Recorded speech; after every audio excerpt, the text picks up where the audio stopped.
so make your way down to the mat and get into the middle of your mat so that your feet are just a little bit forward of the edge of your mat.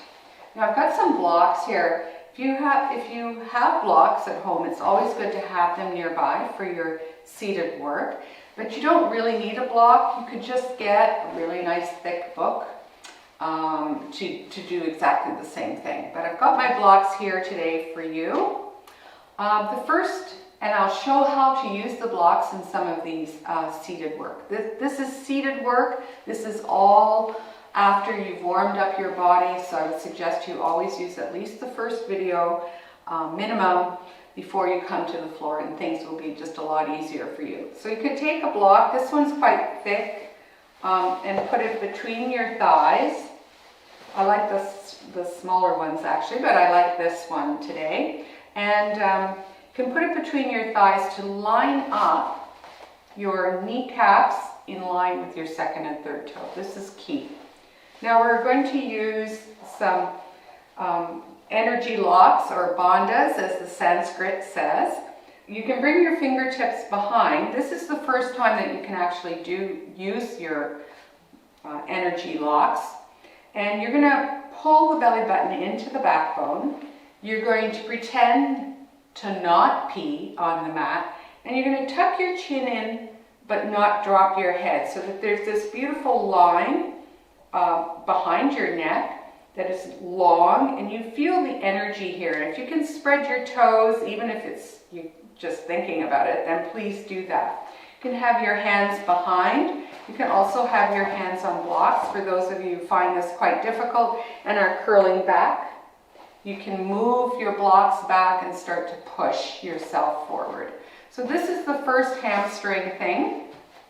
And we just hang here. And again, we're going to bring this breath through your nose. You're going to inhaling and you're exhaling and you're feeling the effort. This should feel like there's a lot of warmth that is happening here. This is not an easy pose. In fact, I feel like just sitting down like this is one of the hardest things that North Americans have had to try to relearn. So we don't usually sit on the floor, we don't usually sit in this way, so we have very, very tight low back, very, very tight hamstrings. So this is the first one.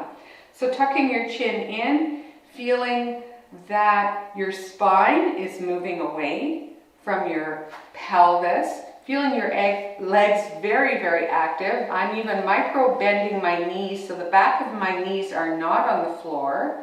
Then the heels are pulling towards the pelvis. Okay, so just release that. I'd like you to take your arms out to the side. Inhale, still pressing your heels into the floor. Look up, and then exhale, and this is where everybody's going to look and feel different. You're going to bring your hands forward somewhere on top of your legs. So for some of you, on top of your legs, without curling your back, it's going to be at your thighs, your shin, the tops of your feet, or the final version of the pose is grabbing your toes in yogi grip, elbows out to the side. You take a nice inhale into your chest. You pull your belly button into the backbone and you exhale and you come down.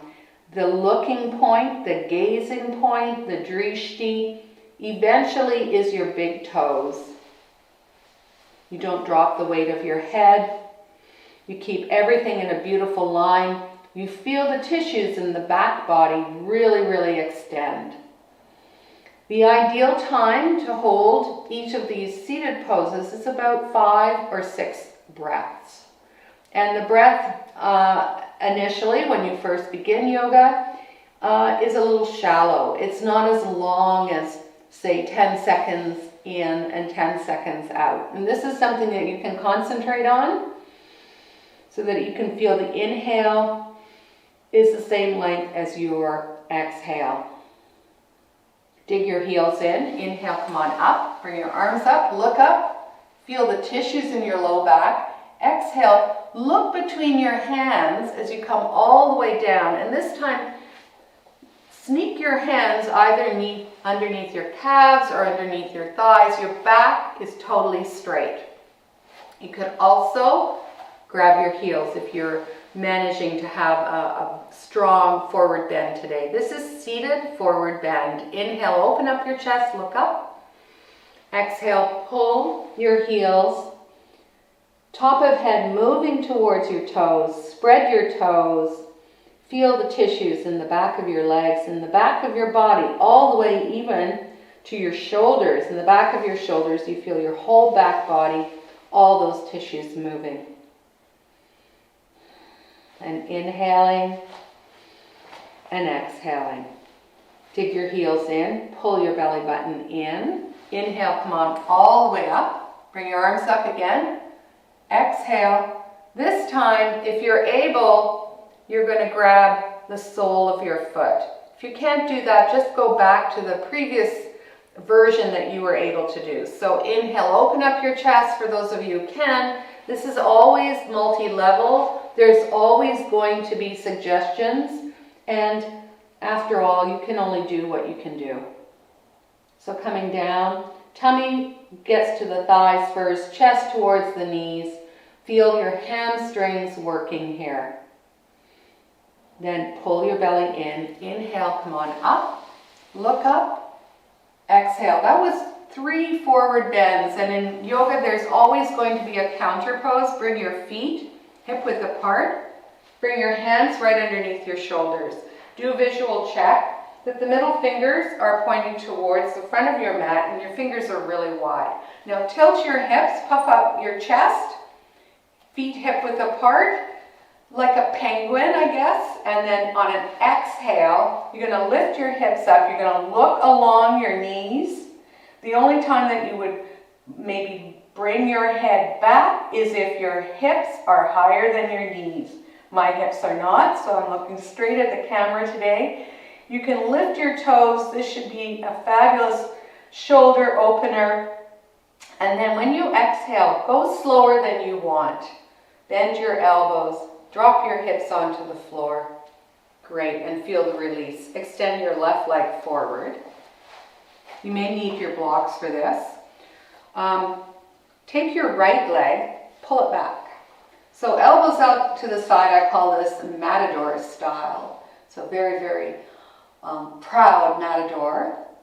And then you're going to exhale and you're either going to bring, some of you will be able to bring your heel right up to the top of your thigh. Others will need to put your foot in front of your pelvis on the floor. All right, so this is the beginning. I like to pull the butt flesh back. And then you can start with your fingertips. This is the first version. So your foot can be on the floor. This can still get into the good stuff. Inhale, open up your chest.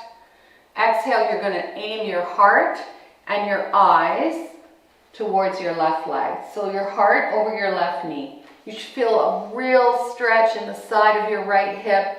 And maybe you're feeling your left hamstring as well. Activate your toes. For those of you who can go a little deeper, I'm going to show you the next level. You're going to take your right arm bone behind, palm facing the back of your mat, and you're going to sneak that arm around without wrenching your body. So both shoulders are still forward, and then you're going to inhale, left arm bone goes up. Exhale, you're going to reach for that left side of your left foot, and you're going to feel a whole bunch more things. Breathe. Every time things get a little bit, a little intense, I want you to imagine that on the very next exhale, it's all going to go away. So by inhaling, encouraging your body, exhaling, releasing something. It doesn't matter about the pose. It always matters how you're inhaling and exhaling. That's where the real work comes in the pose. Inhale, come on up. Exhale, take your left hand on your shin, your right hand on your thigh, and land your right foot in front of your hip. So no quick moves here, and then allow that right hip, the right femur to go into the right hip, and then help your poor old right leg as you bring it forward. Good. Left leg goes back, matador style. And then flex your left foot. Bring it as high up on your right thigh or down on the floor. Fingertips to the side. I like to use cupcake hands here so that I can keep the joints of my fingers and my wrists really lubricated. And I'm going to bring my heart and my eyes towards my right knee. Inhaling, ooh, exhaling, feeling. Try not to make a kind of a wrinkled yoga face here. You want to see if you can't send a relaxation message even though this is quite intense. Inhale, come on up. For those of you who'd like to go a little further, you're going to bring your left arm bone with the palm facing the back and you're going to grab your left toe. You could grab your shirt or your pant if you can't get to your toe. Inhale, right arm bone up. Ooh, exhale. Come forward, grabbing the outside of your right foot. Spread both sets of toes. Spreading the toes will always make sure your knee is safe. Inhaling, exhaling. Inhale, come on up. Bring your arms up. Exhale, right hand on the shin, left hand on the thigh. Land the left foot in front. Left foot forward. Thank you, my friends, for joining me in this very short video on seated work.